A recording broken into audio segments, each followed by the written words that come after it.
ನಂತರ ವಿಶೇಷ ಕಾರ್ಯಕ್ರಮಕ್ಕೆ ಮತ್ತೊಮ್ಮೆ ಸ್ವಾಗತ.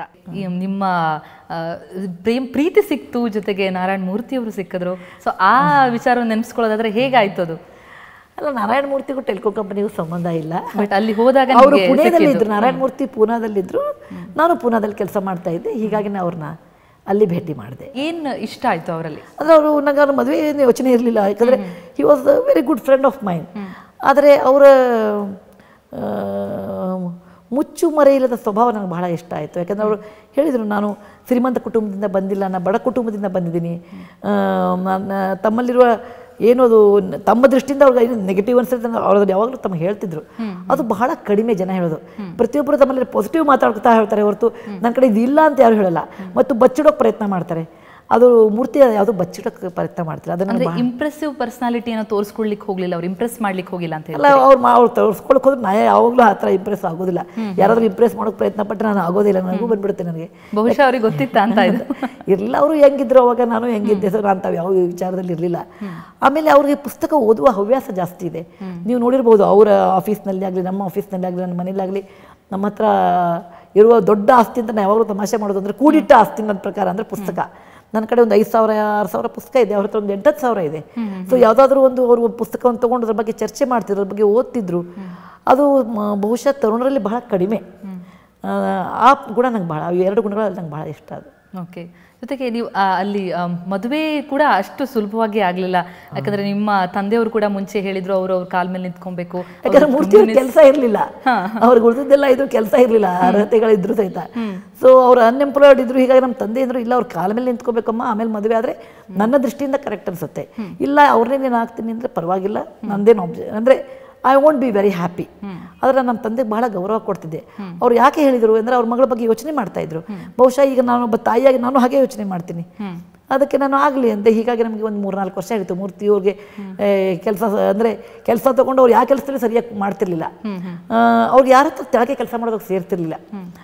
ಮತ್ತು ಅವ್ರದ್ದು ಯಾವಾಗಲೂ ರಿಬೇಲಿಯಸ್ ಸ್ವಭಾವ ಇರೋದ್ರಿಂದ ತಕ್ಷಣ ಯಾವುದೂ ಒಪ್ಕೋತಿರ್ಲಿಲ್ಲ.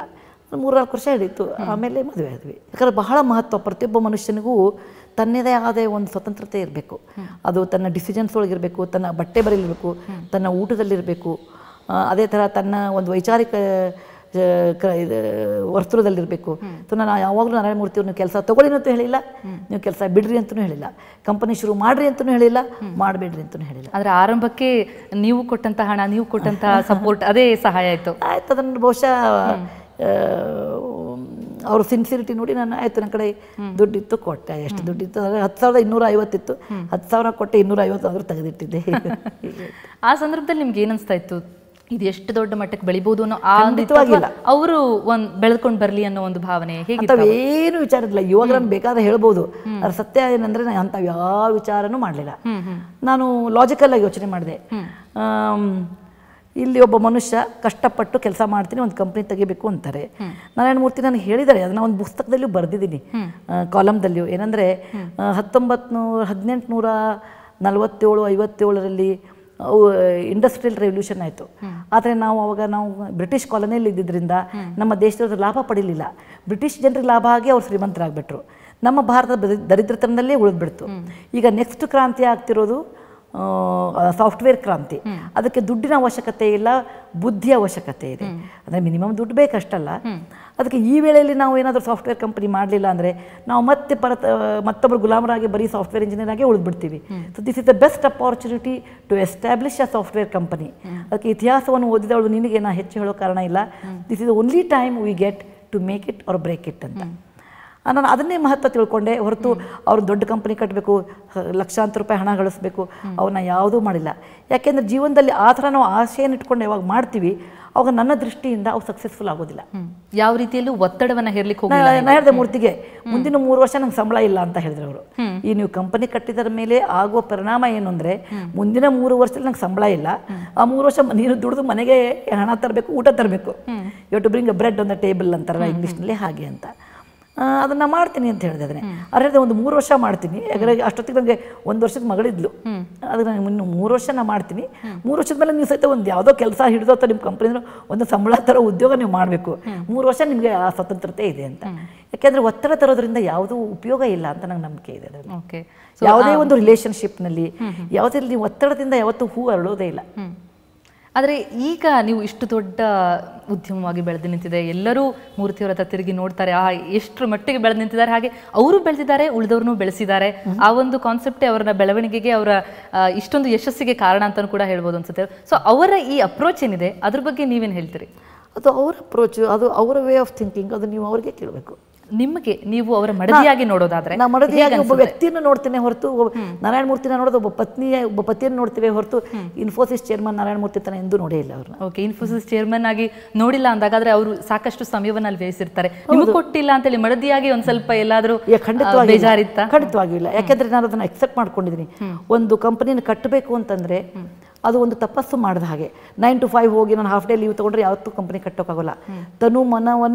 ಧನವನ್ನು ಲಿಟಲ್ ಬಿಟ್ಟೇನೆ ಅಷ್ಟನ್ನು ಹಾಕಿ 24/7 into 365 days into N number of years ನೀವು ಮಾಡಿದಾಗ ಮಾತ್ರ ಒಂದು ಕಂಪ್ನಿ ಕಟ್ಟಲಿಕ್ಕೆ ಸಾಧ್ಯ. ಅದರಲ್ಲಿ ನೀವು ಏನಾದರೂ ಕನ್ಸೆಷನ್ ತೊಗೊಂಡ್ರೆ ಕಂಪನಿ ಸರಿಯಾಗೋದಿಲ್ಲ. ಅದ್ಮೇಲೆ ನಂಗೆ ಅವೇರ್ ಇತ್ತು ಅದಕ್ಕೆ. ಅದಕ್ಕೆ ನಾನು ಇವತ್ತಿನವರೆಗೂ ನಾರಾಯಣ ಮೂರ್ತಿ ಅವ್ರಿಗೆ ನೀವು ಯಾಕೆ ನನ್ನ ಜೊತೆ ಟೈಮ್ ಸ್ಪೆಂಡ್ ಮಾಡಿಲ್ಲ ಅಂತ ನಾನು ಯಾವಾಗೂ ಅಂದಿಲ್ಲ.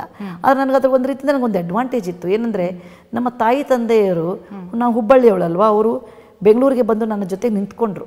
ಕೆಳಗಿನ ಮನೆಯಲ್ಲಿ ಅವ್ರು ಉಳಿದ್ರು, ಮೇಲ್ಗಡೆ ನಾನು ಇದ್ದೆ. ನನಗೆ ಯಾವಾಗಲೂ ಅವರ ಬೆಂಬಲ ಇತ್ತು. ನಮ್ಮ ಅಕ್ಕ ಡಾಕ್ಟರ್ ಇದ್ದಾರೆ, ಅವ್ರ ಬೆಂಬಲ ಇತ್ತು. ಮಕ್ಕಳನ್ನ ಬೆಳೆಸೋಬೇಕಾದ್ರೆ ನನಗೆ ಅವ್ರು ಬಹಳ, ನನಗೆ ಈಗ ಮೂರ್ತಿ ನಾನು ಇಬ್ಬರೇ ಇದ್ದಾಗ ಅವ್ರು ಈ ಥರ ಟೈಮ್ ಖರ್ಚು ಮಾಡಿದರೆ ಬಹುಶಃ ನಂಗೆ ತುಂಬ ಕಷ್ಟ ಆಗ್ತಿತ್ತು ಏನೋ. ಯಾಕಂದರೆ ಸಂಸಾರದ ಹೊಣೆ ಹೊರಬೇಕು, ದುಡ್ಡು ಇರ್ತಿದ್ದಿಲ್ಲ ಕೈಯಲ್ಲಿ, ಮಕ್ಕಳಿಗೆ ಹುಷಾರು ತಪ್ಪೋದು, ಸ್ಕೂಲ್ಗೆ ಹೋಗೋದು ಅಂತ ಬೇಕಾದಷ್ಟು ಕೆಲಸಗಳಿರ್ತಿದ್ದು. ಅದನ್ನು ನನ್ನ ಸಂಸಾರದ ಹೊಣೆ ನಮ್ಮ ತಾಯಿ ತಂದೆ ನಮ್ಮ ಅಕ್ಕ ಹೊತ್ತರು. ಸೊ ಹಾಗಾಗಿ ಕಂಪ್ಲೇಂಟ್ ಮಾಡುವಂತಹ ಸಂದರ್ಭನೇ ಬರಲಿಲ್ಲ ಅಂತ ಬಂದರೂ ಸಹಿತ ನಾನು ಅದನ್ನ ಆ ದೃಷ್ಟಿಯಿಂದ ನೋಡಿದೆ. ಅವ್ರು ನಂಗೆ ಸಪೋರ್ಟ್ ಇದೆ ಇಲ್ಲ, ಎಷ್ಟು ಜನಕ್ಕೆ ಸಪೋರ್ಟೇ ಇರೋದಿಲ್ಲಲ್ಲ.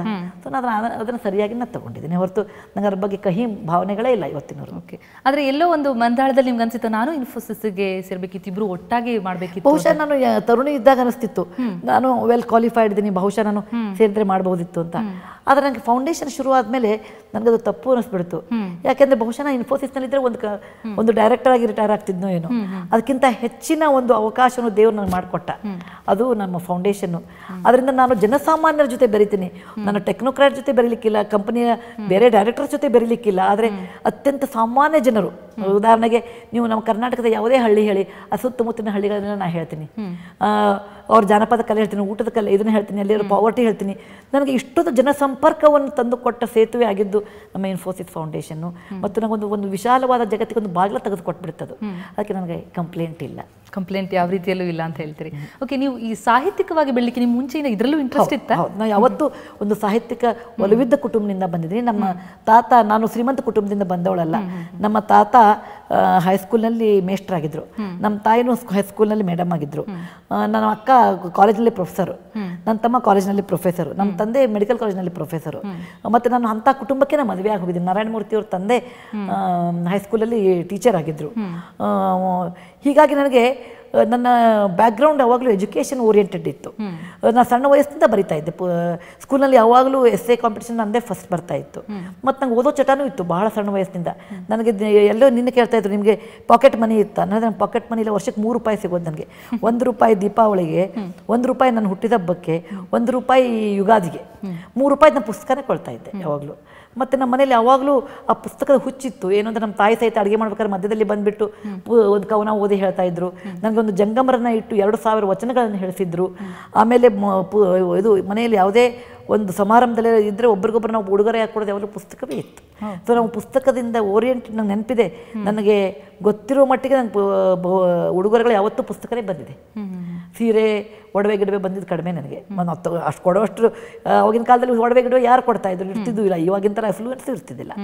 ಒಂದು ಸತಿ ಟೈಮ್ ಹೋಗಲ್ಲ, ಏನು ಮಾಡಲಿ ಅಂತ ಯೋಚನೆ ಮಾಡಿ ಇಡೀ ಕನ್ನಡ ಡಿಕ್ಷನರಿ ಬಹಳ ಮಾಡಿದ್ದೆ.